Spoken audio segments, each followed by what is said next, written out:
Hi guys, I'm Dominique and I'm back with another video. And in today's video, I'm basically going to be explaining to you guys how to become an influencer. I'm going to give you guys a few tips as to what helped me become a full-time influencer. Hopefully these tips can help you on your journey to becoming a full-time influencer. But now let's get into the video. So my tip number one is know what you want to be known for.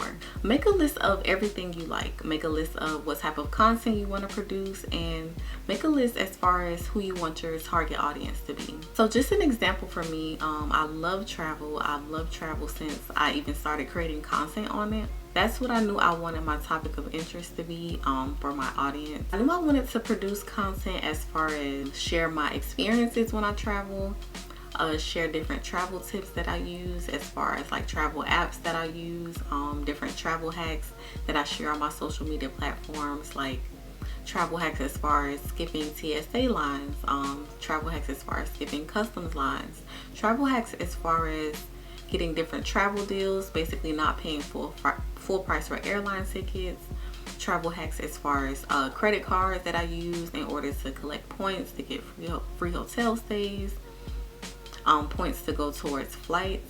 Basically that's the list that I ended up making for myself as far as the type of content that I wanted to produce and share with my audience, because a lot of people are unfamiliar with these topics.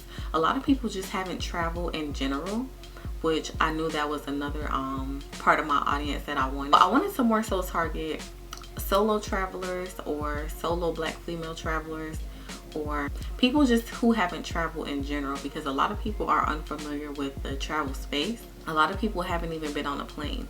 So I wanted to target basically those people as far as sharing my experience, how to book a plane ticket. A lot of people don't even know how to book a plane ticket. They don't know how to choose an airline. So I wanted to share those travel tips to give a little insight to those people, and that's the audience that I basically wanted to target. I knew I wanted to target a certain age range as well. This is another tip that you can use when it came to my target audience. So for me, my target audience is between the age range of 25 and 35. That's also in between my personal age range. So I knew I wanted to target people that were within my age range, people that more so looked like me, even though my travel content is for anybody. But a lot of people that look like me, we really don't travel, or we don't know how to travel, or we've never traveled outside of our city or our state. So I wanted to target people like that, because a lot of people, they want to travel but they just don't know where to start. So that's tip number one. My tip number two is to pick a platform and go 100% on that platform. And what I mean when I say pick a platform, pick one social media platform. You can post on all of your social media platforms, that's no issue at all. But pick one social media platform that you want to fully focus on. Just me, for example, the platform of my choosing is TikTok. TikTok holds my largest audience, but I feel like nowadays people are more so visual learners. So they want to see basically the process. They want to see the process of you going through the airport, process of you boarding a plane, process of you packing your bags to go on a certain trip. People want to see the process. They want to see the visual. Photos are also visual, but they really don't tell a story. I feel like videos tell a story more than photos. Even though platforms like Instagram have reels, I just feel like a lot of people haven't adjusted to Instagram switching over to being a more so video based platform. And that's why I feel like with TikTok is a platform that you more so have to learn. When I first started TikTok, I taught myself a little bit, but the younger generation, they're more familiar with these social media platforms. Just like when we were in middle school, high school, we were familiar with the social media platforms back in the day. But I not only taught myself, but I had my niece and my god sister who are in middle school, high school. When I would see a certain video that I wanted to mimic, hey, how did they do this transition or whatever, I would ask my niece, or I would ask my god sister who's in middle school or high school. But pick that one specific platform to go 100% on. This is what you're gonna post all if not all, most of your content on. You also want to post content on your other social media platforms as well. But for me, what works for me is basically picking one specific platform, which is what I said I use, TikTok, and basically going hard on there and posting any and everything on that platform. Tip number 3 is to basically create a posting schedule. Like, you just don't want to be all over the place when it comes to posting your content, as far as waiting until the day of to decide to post something. Like, you want to have a consistent posting schedule. So for me, what I like to do is on YouTube, I try to post one video. I try to sit down and make notes of the topics that I want to discuss on my YouTube channel.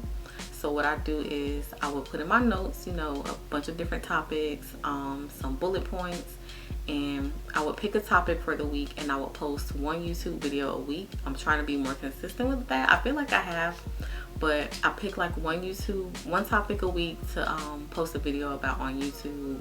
For TikTok, I try to post at least 2 times a day, just so you can stay consistent. This is for your followers to get more familiar with seeing your face. On Instagram, I try to post, even though I'm not really consistent with Instagram because I feel like that platform is kind of dying down. That's just my opinion.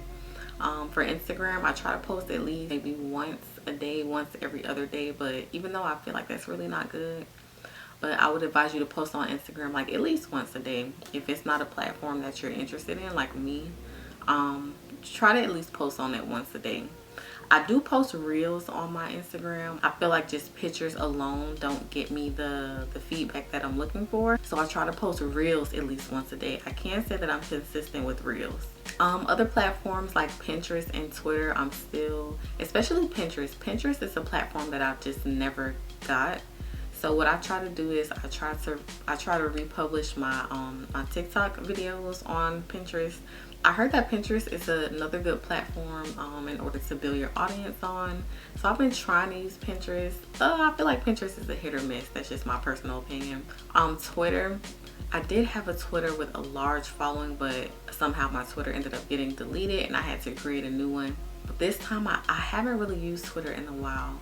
Although I can say the tips that worked for me when it came to using Twitter was I built my audience off of basically live show reactions. When a show would come on or like a series would come on, like a series like Insecure, even now, even though it just ended, how they have the series P-Valley, what I would do is when they would air a new episode, I would engage on Twitter like live as the episode was going on, just voicing my personal opinions about the show, using the hashtags, and that's honestly what helped me grow on my last Twitter platform that I had. And tip number 4, which is the last tip that I have for you guys, is to deliver some type of value in your content. I love this saying, and I actually saw this saying on TikTok, and ever since then, it's something that I've been using when it comes to creating my content. Use the 3 pillars: inspire, educate, entertain. Those are solely what my videos are based upon. For example, inspire, give an inspirational story. Like for me, I gave an inspirational story as far as how I ended up landing a free, all expenses paid press trip. I feel like that's an inspirational video because a lot of people, they want to travel for free.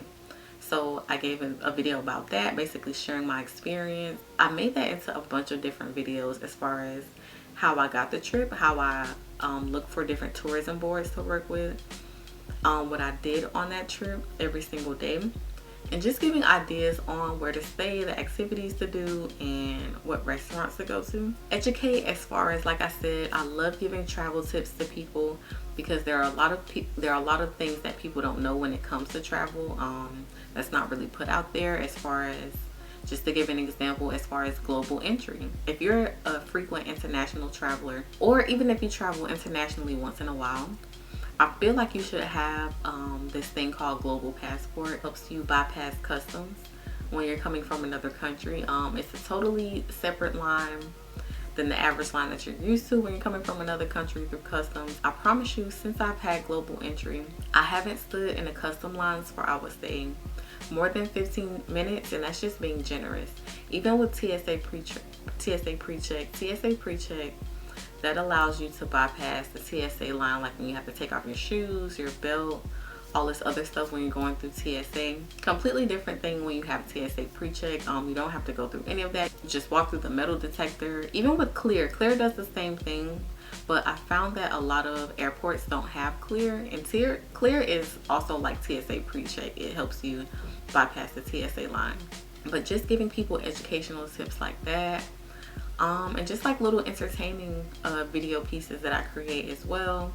like sharing my travel experience, like how I was on a Spirit flight. This is when I used to fly Spirit. I do not fly Spirit anymore. But just giving my a funny little story about how I was on a Spirit flight and we basically had to stop for gas, which is a little ghetto. Not even a little ghetto, that's ghetto. But we had to stop for gas on a Spirit flight. So just giving little video insight like that. I found that, you know, these are things that my audience is interested in, and I can see the growth when I first started compared to now. Like I can 100% see the growth that my platform has made, basically using these 3 pillars. So those are some tips on how to become an influencer. If you have any questions, be sure to leave them in the comments below. Like and subscribe, and as always, I'll see you in my next video.